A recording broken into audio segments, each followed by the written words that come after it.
Of course, hi Asmar. This is one of those official ones when you go live, kind of allows. So what we're going to do here is we're going to just, Gigi is going to put it up here. This is what we're doing. Peaceful leadership as a foundation for peer mediators. Beyond this, Gigi, is you telling us about the conference, then after that, you tell us about yourself and the topic. So please. So it's a pleasure to be here, Vikram. I'm honored. Thank you for inviting me. And my name is Gigi Guttierez. I am the Chief Executive Officer of Peaceful Leadership Institute. And for me, this is, it's not only a profession, it's a professional journey. And I like to share, how I came about the field of conflict resolution and converted into a mediator. I share this, I have a lifetime experience of witnessing environmental and social conflict while growing up in New York City. So since childhood, I felt my role in life was to help and learn from others. And what I've seen throughout your conference, which completely resonates with me, is as a lifelong learner, it's important to remain open to new ideas and approaches that help me communicate effectively with people from all walks of life. I think it's important that we learn from intergenerational relationships, which are vital in driving forces toward building community. And by fostering understanding relationships between generations, we lay the foundation for a more cohesive environment. My experience has sculpted me into becoming a conflict resolution expert. And throughout my journey, I've learned that being open to other perspectives has resulted in creating psychologically safe, trusting, and peaceful environments for myself to remain aligned with my mission. And so my expertise lies within designing and implementing youth programs with the focus on conflict resolution, peer mediation, and restorative justice. So now, Vikram, I have to tell you my agenda. I have an agenda, and that is with training the youth, the agenda is to disrupt the school to prison pipeline because there are too many young people in prison. So we disrupt it by preparing the youth to manage their emotions, especially because they're already at a disadvantage, being that there's a portion of their brain that doesn't fully develop until they're in their 20s. And some background on Peaceful Leadership Institute is we're a nonprofit organization. We provide programming critical to building peaceful and productive environments. Our programs were developed by experts in the field of organizational psychology, leadership development, and conflict management. So together we came up with, we're designing modules that correlate with the core pillars of Peaceful Leadership Institute. And those pillars are psychological safety, trust, and inclusion.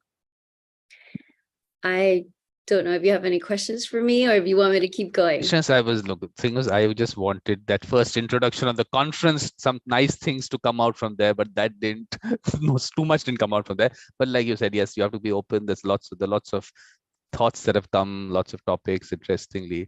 And there's something that I'm not a very literate person, but Socrates said something like, the only thing I know is that I know nothing. So I think that's where the base starts and everything then develops around that. But you didn't tell us anything about the conference. So I won't ask Asma to do it because she has to do it in her session. Then Asma, you'll have to do it in your session. But basically just the basics started on 18th May.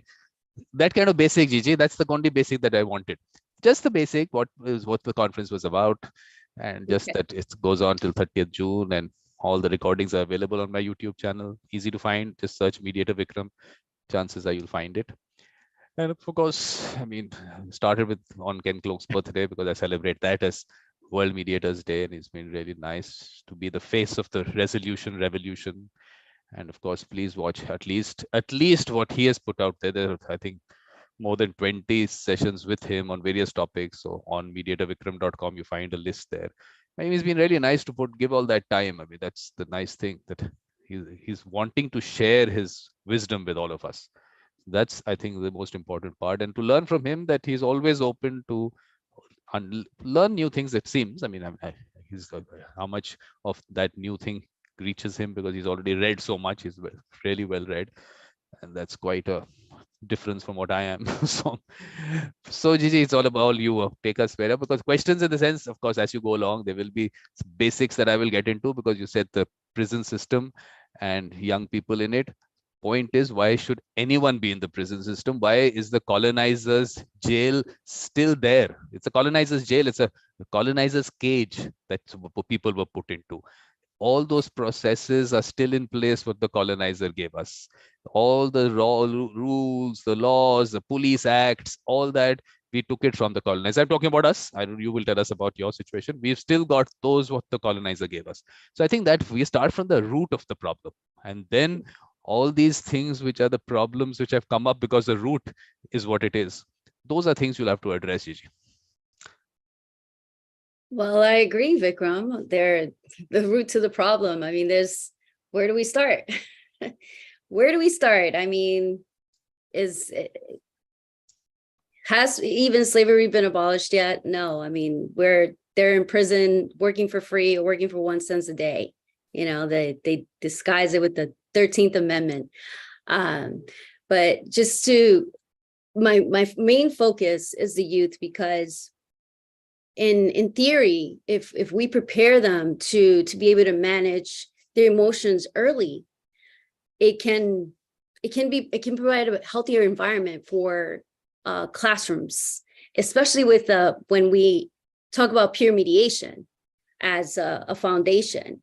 However, prior to the youth becoming peer mediators, I mean, it's dawned on me where it's important for them to be aware of psychological safety and even know what is psychological safety, what is trust and inclusion. And so I feel like that's pivotal at this point. I also tie in code switching. I don't know if you've come across the term code switching, and sometimes, you know, people, I train the youth. Sometimes they view it as it might be a negative, like, I don't want to not be who I am, but that's not it. It's just that we need to communicate with others in a way that it doesn't leave any room for misinterpretation. Like when I speak with my friends, the way that I address in the slang that we use, I don't use it. For example, I'm not going to use it on this platform today. Why did you must? You are with friends. This is supposed to be a living room. That's what it's called. Michael Lang, I keep quoting him. He says this is your living room. So you're with friends. If you're not, then I'm sorry, Gigi, we can't have this. It's not one of those formal presentations in some conference somewhere. No, this is amongst friends discussing topics and which are close to everyone's heart. Yeah.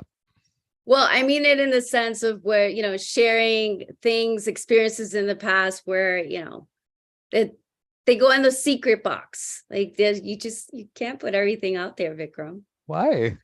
You with friends.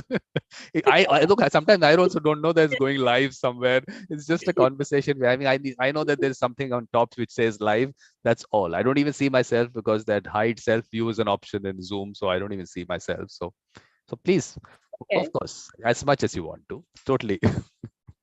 Well, how about this? How about I talk about some youth, like some even grown-ups, like they don't even know when you ask them what is conflict. I mean, let's be transparent. Let's be, as they say, let's be real. The majority of people associate conflict as a negative, right? They do. And, you know, when I ask them, what does conflict mean to you? People say it's discord of action, antagonism, opposition, quarrel, strife. And as professionals and experts, we know that conflict provides an opportunity for something. So when the way I view conflict is I view conflict, I use an analogy like fire, and how fire has the potential for destruction, but also the opportunity for cooking food, providing light and warmth. So fire, when it's left unattended, it goes on a path of destruction. We get the same results with conflict that is not addressed. it has the potential to destroy interpersonal relationships. Right? So conflict is a struggle or tension with which parties involved they perceive as a threat to their needs, interests, or concerns. So conflict is the result of an unmet or disrupted need. So now the peaceful leadership theory is focused on satisfying three social cultural pillars of human systems, which are, again, psychological safety, trust, and inclusion. And these pillars represent the basic psychological needs for creating space. So when I talk to the youth, I ask them, what does psychological safety mean to you? What does it mean for your peers to feel safe around you? And how do you maintain trust in your environment? Inclusion, how do we create an inclusive environment that's rich with multicultural? So how does exclusion feel? Are groups forming and leaving others out? So why should we care about these core pillars? And from what the theory is, students will feel safe enough to take risk and speak their mind. They can trust you and you can trust them, feeling as if they belong to the community. So students are more likely to raise ideas and issues that will lead to innovation for school settings, stay connected, feel healthy, present, contribute to a productive culture. And as a result, they'll perform better, increase class participation, decrease disruptions. And the staff will spend less time disputing among students. So the benefits of the core pillars increase innovation, harmony, unification, increase emotional health, and decrease risky behaviors. So I feel like I'm talking a lot. Perfect. No, the thing is, don't let me come in, because I'll take it into some other direction, and then you will miss out on all that you had to tell us. Because I tell you, okay, I won't tell you, because peer mediation is something that I really have my thoughts on, and I really feel I should not go there right now. We'll go there little later in your session, because you'll go into that direction, which I have spoken about lots about that. But whatever you want me to do, if you want me to come in, I'll come in. But then discussion will go into maybe something different from what you want to tell us. And you want to tell us a lot. There's so much you want to tell us. So might as well get all that and then move into that area. All right. Well, yeah, I mean, I mostly want to focus on the core pillars for Peaceful Leadership Institute, as well as the 5 core competencies, which peaceful leaders must embody the 5 core competencies. And it spells out the word peace as an acronym with patience, engagement, appreciation, curiosity, and empowerment. I mentioned code switching before. That's part of included in our training. So our training is that the youth need to become peaceful leaders prior to entering a peer mediation program. And again, we all know mediation is a voluntary process. So once they become peaceful leaders, if they choose to become mediators, then we start training them on peer mediation. So part of the training entails just code switching. And just to give a little background on it, code switching, what is it? It's the shifting from one linguistic to another, depending on the social context and conversational setting. So code switching is important to ensure that you are understood no matter where you are and who you're speaking with, because Vikram, there might be some words that I use with my friends that I've known for decades that you may not know, that words that we might have made up.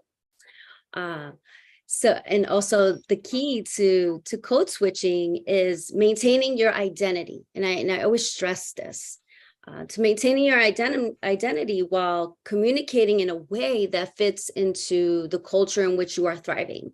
Again, because it leaves less room for interpretation. And learning these skills are vital for developing youth. It brings value to all forms of relationships and different stages of life. And again, the 5 core competencies are patience, engagement, curiosity, and empowerment.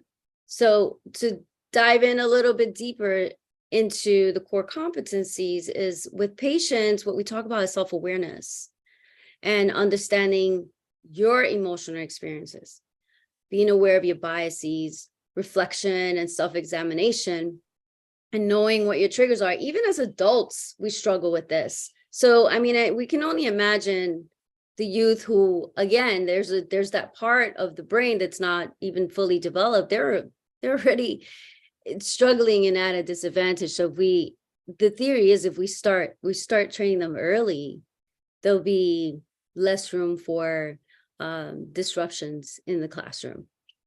And self-regulation on the topic of that, the capacity to respond appropriately to the demands of the environment and the situation. I mean, this we train adults as well. My focus today is the youth, and so, and also with engagement is we focus on friend groups in schools with what they call the cliques. Ask students, how do you engage with others? We look at the school's mission, and is the school's mission embedded into the culture? With appreciation, we asked, when was the last time you gave constructive feedback? And how did you deliver that feedback? Was it with a strength-based mindset, or was it with a deficit-based mindset? And we go into that strength-based versus deficit mindset as well.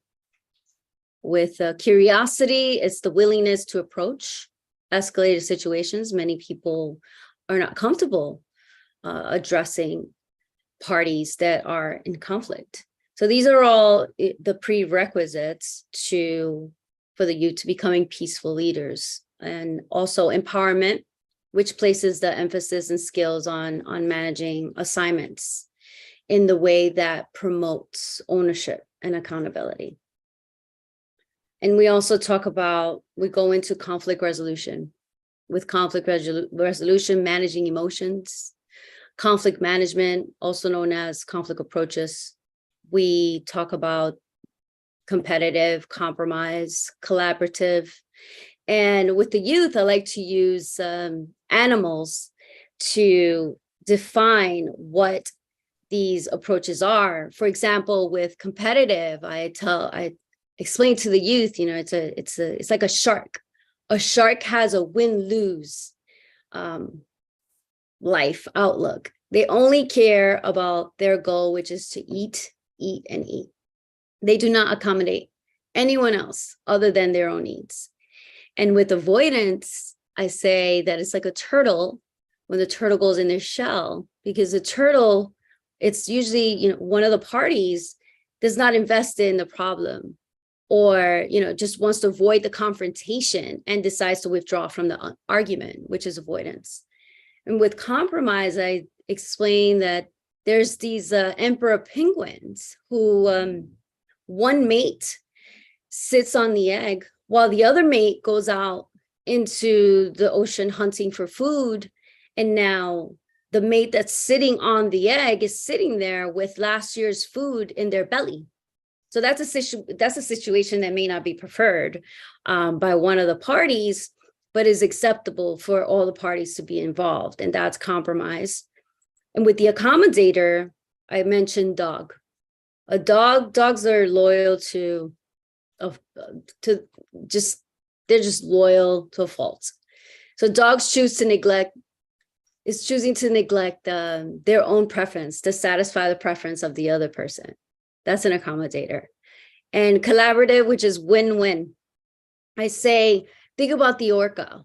The orca, they're a tribe, and they solve the conflict together. And it's for the best parties. It's a win-win because they have to hunt together in order to fill their bellies with a meal. And that's how I explain the conflict approaches to the youth. Now, should I come in at this stage, or? Yeah, that would be great. Okay. So two things. First of all, those frames that you wear is a brand. This part of the brand piece. Your institute or you. I see that in your picture. Yeah, is this part of the brand? My glasses? Yeah. Is it or is it not? They're they're just me, though. Are they part of the brand?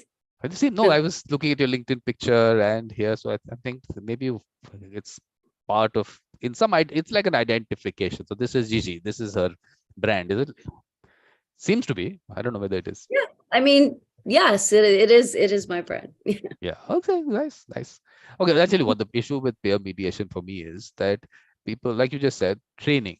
My issue has been with that aspect of training because I don't know whether you read about the World Mediation Circle. I don't know whether you've had a chance to look at that. Is on my website, and I've put it out, some information out there. My concept was that let's identify those with the mediator mindset, the peacemaker mindset, and of course, I call them participants. Parties is something that I mean, from last year's conference, we had a session on terminology and mediation, and it seems parties is still coming from the adversarial process because mediation also came through that court system and people looked at it from that perspective. So parties, that terminology came from there.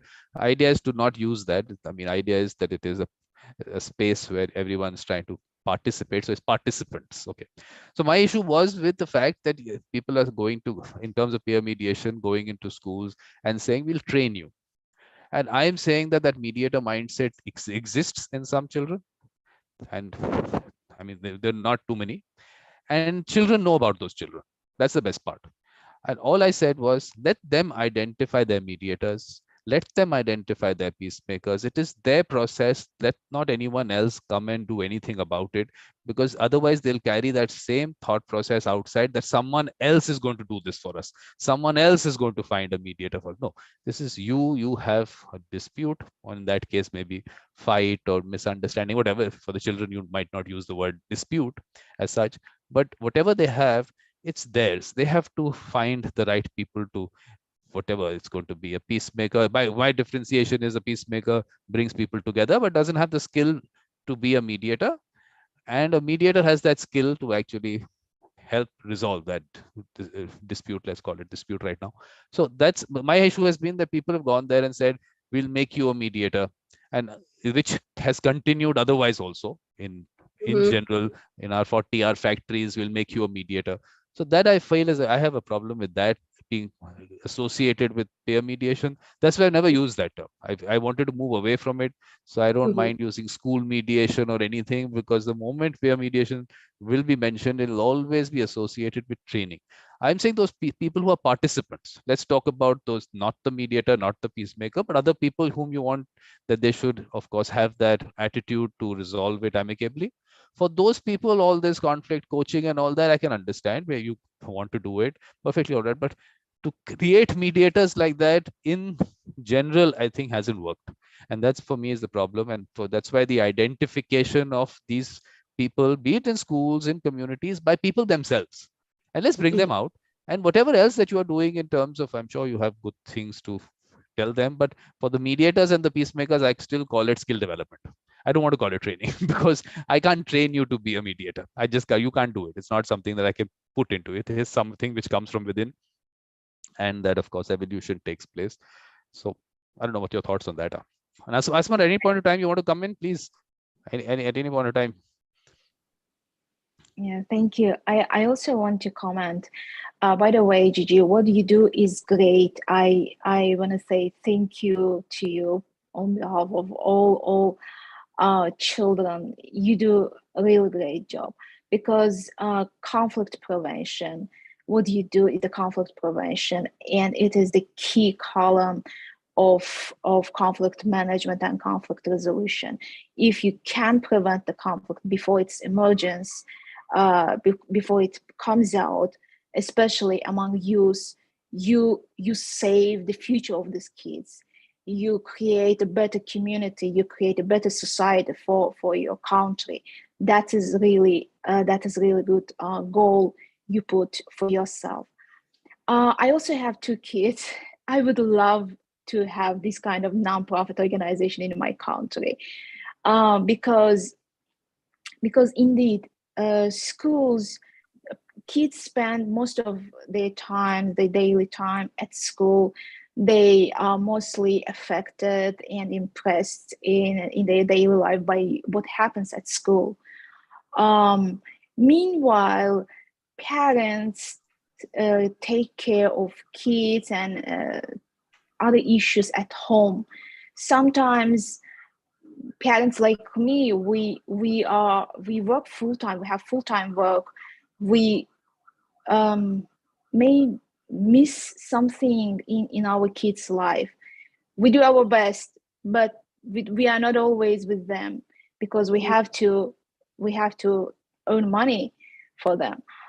And I think this is very important. You do a really great job when you try to discover from the early beginning of the conflict and help kids, help young people to manage this situation. Yeah, I just wanted to say that you are doing a great job. Thank you. Thank you. What did not come out from that is, Gigi, do you know which country she's talking about? She said, in my country. What country is that? It's a quiz.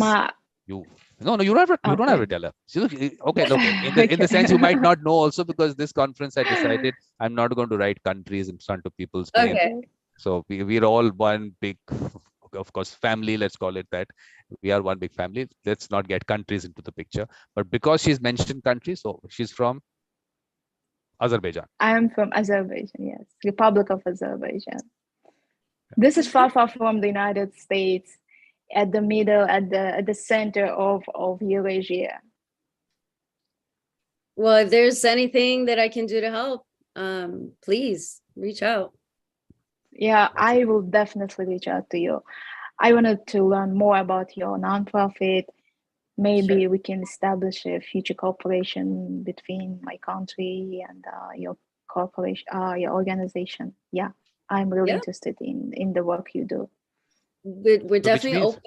Yeah, I have I've spoken to people in other countries, Argentina, that's the one that, France. So we're definitely open to being worldwide. And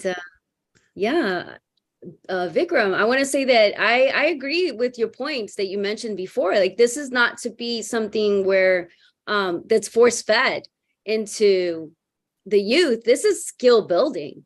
And you know, when I go in, I don't say training, because there's certain words you shouldn't use around the youth, because they'll shut down. We've all been youth before, some more I say Brad, some more youth than the others.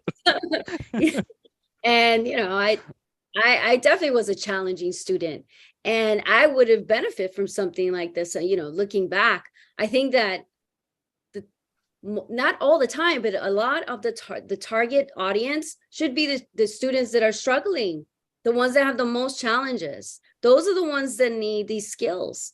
And, you know, as far as them, there's no forcing anyone to be a mediator, or it's a choice, just like the process. It's a choice of whether would you like to be a peer mediator.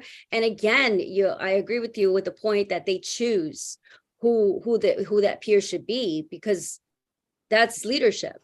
It's all happening. It's all happening. All that is happening. Or peer mediation is happening without the terminology mediation part of it. Mediation is happening in the world without people even knowing such a word exists. Everyone has their process. Everyone has the name for that process. It's just that it is something which is being thrown as some technical thing we are coming with, and suddenly your lives will change. We've got this rocket science. It's called mediation. Let's not do that to people. They know that what I've been doing. I've been telling, just connecting them to the process through the right people sometimes. And if you connect them to the right people, sometimes that helps in connecting to the process. You just say in a school, my simple question is, who is that child or those children in your school who help other children resolve their disputes? Disputes word, I'm using it here, but I'm sorry, it's not used, fights or things like that. And they give you names. And then when the names come out, they talk about what their experience has been. and other children, of course, understand what that whole process is because they know about that child or those children. I'm not saying that there are going to be huge numbers, but they exist. So let's start with those people. Because that discussion will happen, other children who connect with that, they will come in and they will want to be part of it. And that's how that circle grows. So it's a mediation circle in every school in the world is what I'm trying to create, where the children themselves put it together. They know those children, bring them out. And if there is any requirement of skill development, not a problem. All that material is, there's a whole skill development project, which of course comes out in August. I put that out. And of course, everyone, all of you have your sessions in it.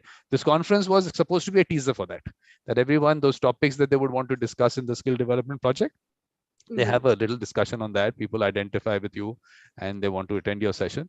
But idea being that of course, it won't work in the sense it's going to be a gifting culture. So people can send a gift to the person whom they want to participate in their session, to them.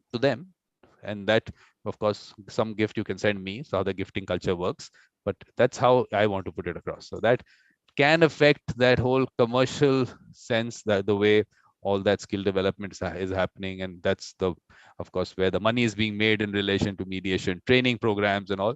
For that can get affected for people if they're looking at that from a commercial perspective. I can understand, but I have to put it out. If, like I said, if Ken shares his wisdom and with us, I can't restrain it and say, no, I'm going to make money out of it, because I can get Ken into a Zoom session and I can ask you to pay to attend it. Did not want to do that. Let it be out for people to benefit from. Who are we to keep wisdom to ourselves? Not mine, I mean other people's wisdom. I want to keep it in closed rooms. But what is your thought on this aspect? Have you experienced this? Have you seen those children who have that mindset? I mean, have you gone in and asked them, and have they given you some names? Yes. So when we initially, when we go into the school settings, it's an observation at first. And, we observe the students, see which ones are, there's people who are born natural leaders, and you can make leaders.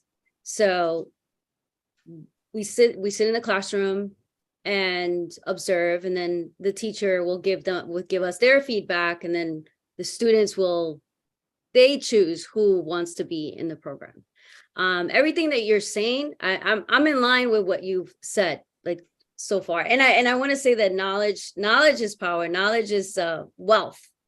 To add to what you were saying earlier. So the students, it's everything is put on them. We don't go in and with that colonizer mentality, like, you're going to be a peer mediator, you're going to learn peaceful leadership. It's activity based. And it's all knowledge and just providing skills. I mean, for me, speaking personally, I would love to see these types of skills being embedded into the school's culture as additional electives, not having to bring in trainers and people from outside organizations to come into the schools. It should be part of the school system already. So until then, I will keep, fighting this fight to get it on the school curriculum. No, Gigi, what I'm saying is, these experiences that children already have. They already have these experiences because someone has helped them to resolve something. I'm just saying, even those experiences, if they are discussed, and those children who have benefited and the children who've done it, they talk about the way they did it, and what the children talk about how they benefited from it, what was the issue. Even if that goes out within the school is one aspect, and those little clips to be made and circulated around the world, I think that by itself they learn from, because it's coming from their mouth. Because it's all happening. I'm saying it's just the matter of not using any terminology in terms of the technical things that people talk about, trying to break the whole process down into certain theoretical aspect of it. It's not required. It's not a theoretical thing. It's a practical thing. You have to experience it. So even if they talk about it, well, the difference, like say Asmar said, that your non-profit comes and does things there. I want people to break out of that as to why do you need anyone external to even come and create this for you? This is a certain thing that you just create within yourselves. empower, it's all empowerment. It's empowerment of the children to get that feeling from that age that they themselves can resolve things. They do not need any authority figure to be part of it also. And of course, look, for me, the problem is because I've already discussed this in earlier sessions, and you haven't seen those sessions, but for me, it's repetition. But I will still repeat myself. There was one show of mine which was going on, and this person who I was having that conversation with, his son came in. And of course, I like to ask the children. So a similar question I asked that child. And then I asked him, supposing your friends have a fight, would you help them? And the child said, no. So why? Because my teacher won't like it. That concept, that colonizer's mindset goes into the children because they are looking at their environment. Where do they pick up from? At that, he must be about 7 years old. At 7, he understood, I don't touch this. Dispute resolution, I don't touch. This is the teacher's responsibility. So that's what the colonizer put into our system. Lawyers and courts. Dispute resolution happens there. You don't resolve disputes amongst yourselves. So that culture that has to change. It has to be their process. They have to find the people to tell them that you must do this process. Those children who don't have that mindset to amicably resolve things, for those children, all those good things that you're saying, all the good things that you want to teach them, for them, surely, I'm sure that those things they should hear. It's like spiritual gurus. People go and listen to spiritual gurus, okay, in a way, in all those nice things. Religion is part of that. All the nice things we'll tell you. All that is there. But the people with that mindset, the peacemaker, mediator mindset, they have that. You don't put it into anyone. You can say whatever you like. They know exactly what to do, how to have that conversation, what words to use, when to use them, when to talk to one, when to talk to both. They know everything. It's very interesting when you have a look at it from that perspective. It's just the matter of creating those circles, which is, for me, those are circles, and that's what we have to do. Yeah, I agree. But how do you do that? Very simple. Very simple. But we'll get Asma in first. She's saying something, and I'll tell you exactly because I had my thoughts on that. I think it's very important to solve the dispute, the conflict among kids, when the third neutral party would be again the kid like them. So in mediation, we all know that self-determination and power to autonomy is very important, is a key way to the settlement. And who kids trust? The person who look like them, who think like them, who understand them. Even when parties choose a third neutral party for mediation, they think, will that mediator understand my culture? Will that mediator know my language, know my background, can feel, can put an empathy, can feel the way I feel? So we usually invite adults to solve kids' problems, school psychologists, principal, I don't know, parents, to talk to them, teachers, explain them what is good, what is wrong. But what if you train kids how to mediate, how to resolve the conflict?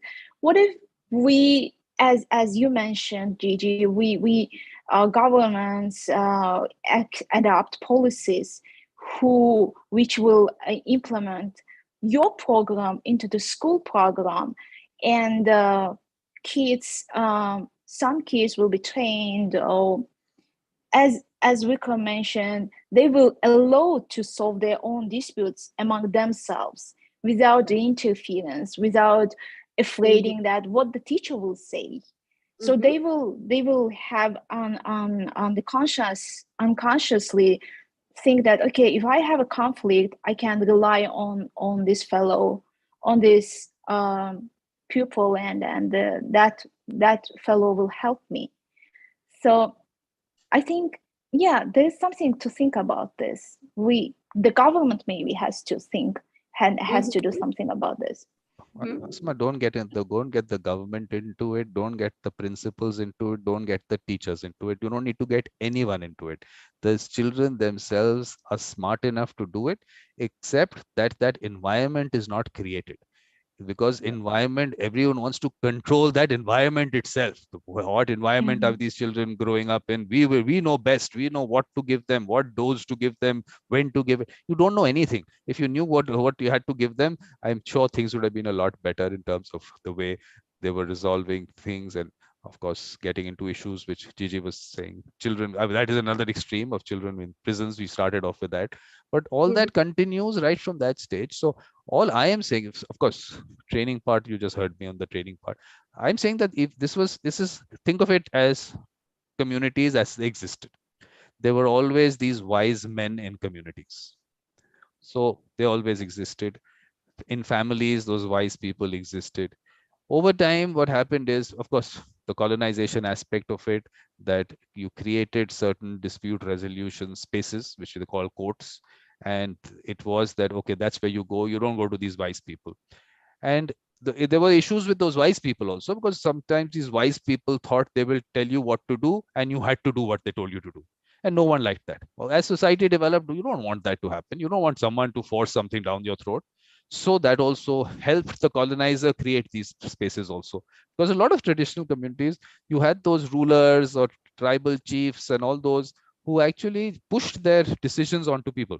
And sometimes not even a hearing available to them. It's just, okay, they decided and did what. So that also existed. But in all this, there were also those wise people who took you through a dispute in a manner where it was your solution, and you were taking your decision, which is what mediation was. It was happening.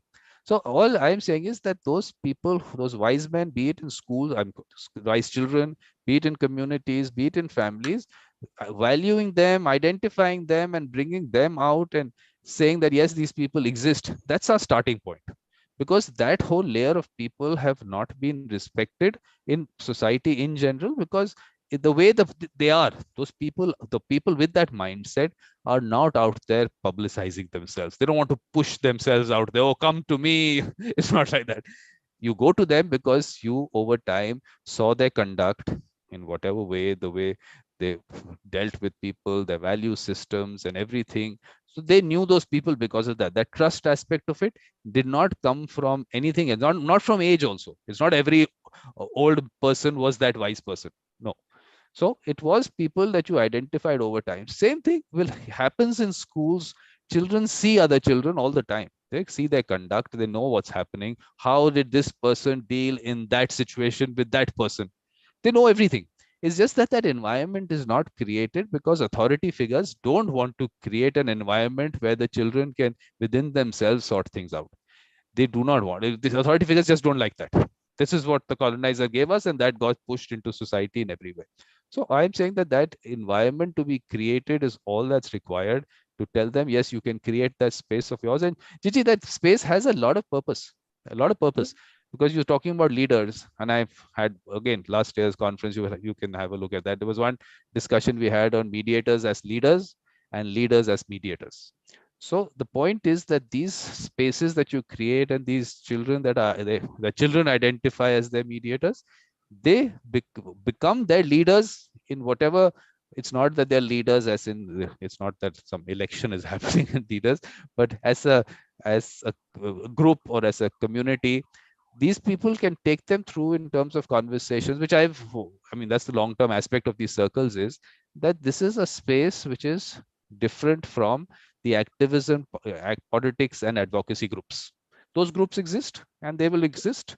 We're not going to do something. Well, that's an again a money-making kind of situation. But on the other side, this space is where the conversations happen, resolution happens amicably, collaboration happens. So this space is that space, and this will be valued. People will value this space if this is created and it goes forward. So those are my thoughts on that. Yeah, I mean, it sounds like what you're speaking about is called shifting culture shifting, and that starts at the top.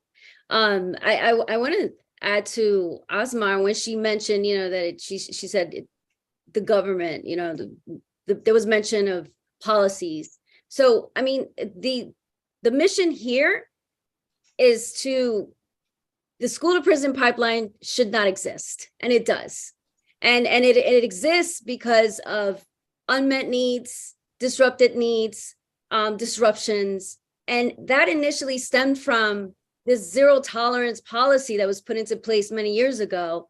And initially, the zero tolerance policy for school was aimed at guns and drugs that shouldn't be in school. However, what ended up happening is that the administration of schools took the zero tolerance policy to another level, to the level of disruption in classes. Oh, you're misbehaving, you're getting suspended.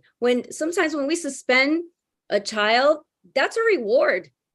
And who's going to stay with that child at home because the mom and the dad, the parents are working. So then the child is just left, trying to figure things out on their own, not to their fault, not to the parents' fault, but to the fault of the way these policies have evolved in the form of punishment, of taking an education away from children. So I just wanted to add to, I think that that's where you were going with Osmar, with the policies embedding and changing the curriculum. And I think that there has been a shift in many educational systems where they are now trying restorative practices approaches, where they don't automatically expel children from schools anymore. I mean, it's not taking place everywhere, which would be great if all schools were to embed some sort of restorative practices and stop suspending children and expelling them. But I agree with both of you. I think that if it's embedded in, and I know what you're saying, Vikram, you're saying, look, they exist already. Like, they don't need you to go in there and tell them, okay, I'm going to train you and you're going to be a peer mediator. Yeah, I agree. There's natural born leaders. And it would be great if we could let the students start their own community and evolve away. You sound like it sounds like a little bit like utopia at the moment. No, it's not. I'm telling you, it's not. It sounds like that, but it's not, because I'll tell you the basic concept, like of course Asma also said, self-determination. All that comes from the first stage when you can choose the person that you want to go to resolve your dispute, and it doesn't come from anywhere else but around you. That trust, self-determination, and where trust is there. I tell you what I'll do. Let me put this up.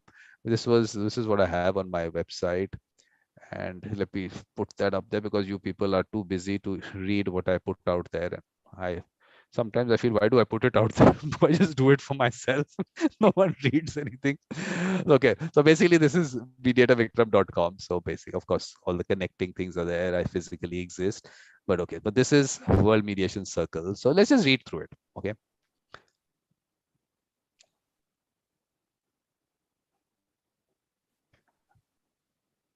Because I don't have such a nice voice to read it out, so I won't read it out.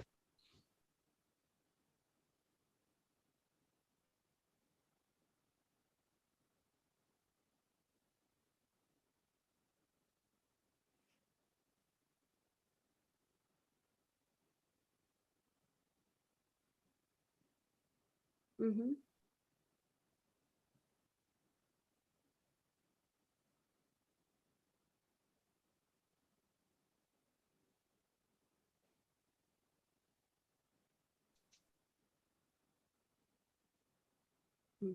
There's a form there, you can click that.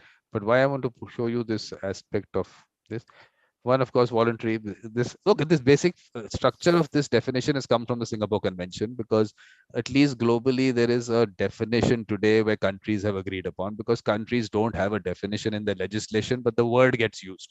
At least today they have there's a definition out there, which of course there is also in the model. There's an UNCITRAL model law which is there, but in that this word doesn't fit in, because obviously in countries, it's a lot of countries, they're pushed into mediation through the court system. So it's not voluntary. I put it there for me. Look, this is my mediation. They can do anything they like. They can call anything mediation. That's up to them, but not for me. So this is there. This word doesn't exist there. Trusted, because obviously they're pushed into spaces where they have to suddenly just do a mediation with someone who's been given to them. So those are not spaces which for me are mediation spaces. But of course, but what did not happen was that we should have stopped this session, and you were saying about your growing up and you being a challenging person for whatever you said. Those stories are what we needed to hear. That was what that would have made the session much more interesting. Yeah. What that would also help us in is that you coming from the kind of things that you have experienced.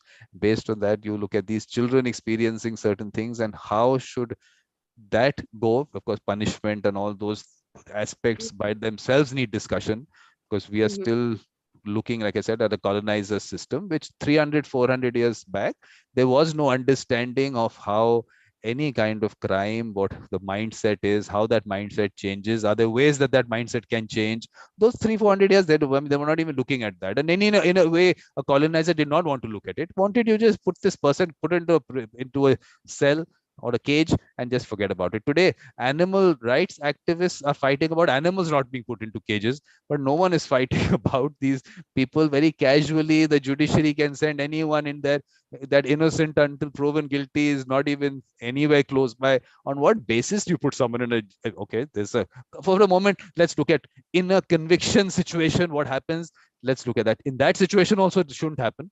But the fact that you can do it on a person who's not even convicted under trial, how, what is the concept of an under trial? Is that person is not innocent then? You've already decided. So judiciary gets away with a lot of things. And for, I mean, I would look, I said my direction might change. Get me back. Don't let me go there. But I just, we have to put it across that even in schools, that whole punishment aspect, like you said, maybe whatever, chucking the kid out of school, what, I don't know, whatever ways that schools have put out there, they come from the same mindset that that's the way people have to be punished in this manner. No, children also, their mindset also can change. There are ways to change that mindset.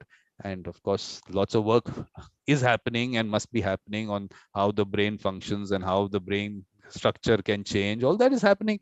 But I don't see that as something that people are understanding in terms of how punishment happens. So that I think that, oh, I'm sure there's schools and countries which might be doing it, but it's not something which is the norm. So all that mindset and that, I think that culture that has developed, I think we are fighting against a culture which has developed over a few hundred years, which was put into our system. So going to the root, like I said when we started off, going into the root part of it, for that has to happen. But on this end, this is also part of the root of a society or a culture where people with wisdom were respected, and same way the children with wisdom should be respected. And I mean, you have these authority figures that schools put out there, whatever name they give it, I don't know, monitors or prefects. Every country has their words in schools. I don't know what, Asman, what do they call these children whom they, in a way, they are the ones who are the policemen of the school. The children, what do you I call don't know. We didn't have such a guy at our school. whatever. Maybe we had. I don't remember him or her. No, the children are given that, like, someone's made a head boy, someone's head girl, someone's a prefect or monitor. These are words used here. Every kind. Mhm. So those were designated by the school. But what about these children who have that mediator mindset? No one spoke about them and said, look, we have these mediators here. And the children are, I have identified them. And okay, whenever you have a space can be maybe created for them if they had to. And for me, there don't no formal structures required. They can do it in the play field or wherever, their playground, whatever they want to do it. It's a very informal thing. And again, it comes back to another session that we had on bringing people under the tree. Let's keep that very informal aspect of it. No, that, I mean, you have a mediation room in the school and you go there. Don't put them into that kind of a formal kind of structure. Let it be their casual thing. It could happen in the cafeteria if it has to happen, wherever. So that also goes with it. I have a question, if I may, if we have time, to Gigi. Um, Vikram, you mentioned about the little boy who came to the Zoom session with her mom, and you asked the question whether he would interfere if somebody has a fight, and he said that no, because the teacher will get angry of me if I interfere with this fight. So I want to ask Gigi the question about how they organize their program, the training program at school, because I know that several decades ago in the United States, the scholar, the theory is called Ash's conformity theory, the scholar proved with his experiments that people are keen to conform to the society, to their surroundings, and they are not keen to object or to interfere to the event if another person do not interfere. For example, several decades ago in New York, the woman was killed, and nearly all neighbors were witnessing this murder, but nobody called 911 and nobody tried to escape to save her from murder's hands. And I think if adults have a dispute and they choose the right mediator, they go to dispute resolution body, the office, and then they select their own neutral. But what about kids? How if they have a conflict, and how you teach, how you train those kids at school, if they see the conflict, let's say, as Vikram mentioned, one of the kids has this mediator mindset. He wants to interfere. He wants to stop the happening bad thing around him. But he, as Ash, the scholar proved, that we are keen to confirm. If nobody interferes, I will not also, because it's not my problem, and so on. How you encourage with your training program these kids to become a mediator, to offer, let's say, their services. Can I come in before you come in? Oh, Can I come in just for a second? Look, the thing is, I spoke about the mediator mindset, and I also spoke about the peacemaker mindset. Those peacemakers know how to get those kids together. They know that. And I can tell you a very simple example. Forget the kids. It all happens so spontaneously. If you just look at a car accident, okay? Two people on the road suddenly have the accident. You have a group of people who come in. In that, there will be one peacemaker who get that fight, stop that fight. There will be someone who'll have that that mediator mindset, will actually discuss options with them. Everything will happen and help them settle. Then they'll have these people who will push one guy's side and the other guy's side. And those are the advocates. Those are the lawyers in the picture. So all that happens in that instant in the dispute resolution situation. That's a dispute that spontaneous. Those people exist, and they exist all around them. You will see that today. What you do is go and bang someone's car. Take your car and bang into someone. Let's see what group comes together, and you will see all those people come in. So same thing with those children. Those children know how to. Those peacemaker ones, they know how to get them together. It's just that can they function naturally or not? Yes, Gigi, please. Right. I mean, I agree. I just to add to that, we don't, so it's a choice for them to become mediators. And prior to that, they do take the training to become peaceful leaders. That's the requirement. First, you become a peaceful leader, and then you transition over to mediation. Now, it's all skills based, and there's role plays that'll happen, that'll take place even before they start to interact with student conflict. So we'll have scenarios where they have to display and show us the skills that they have attained throughout the process. Some people go through mediation training and never mediate because they don't feel comfortable in high conflict situations as adults. I mean, I've seen that. So it's really depending on the human, on the person, if they have it in them to be able to address a conflict that is completely escalated. And we do talk about de-escalation. I go over with them how, we focus off of our brains are still functioning off of Paleolithic era. We're thinking like cavemen, and how it's important to self-regulate and de-escalate and know what to say and do during a situation that is that's very intense. And I mean, just the overall and the gist of the program is the skills that are attained to become a mediator. You don't have to become a mediator, but the trainings and the what is gained at the end it has the ability to decrease the pressure on teachers to serve as constant disciplinarians, and reduces tension among staff and students, improves the overall school climate through better student-staff relationship. And in the end, it has the potential, these types of trainings have the potential to disrupt the school to prison pipeline. So what we'll have to do, Gigi, at this point of time is you'll have to give us your concluding remarks. We'll have to start Asma's session. And in her session, we can have all the discussions on peer mediation, anything, was there's no session after that. But I just have to start her session on time because social media and she has this fan following who's waiting to listen to Asma for sure. So Gigi, any last concluding remarks, anything? Thank you for sharing the space. And please feel free to reach out through LinkedIn. I'm here, and I would love to keep the conversation going. Perfect. Thank you very much for being part of this, and obviously very interesting. And this conversation is going to go on. There are lots that has to happen on this. So thank you very much. This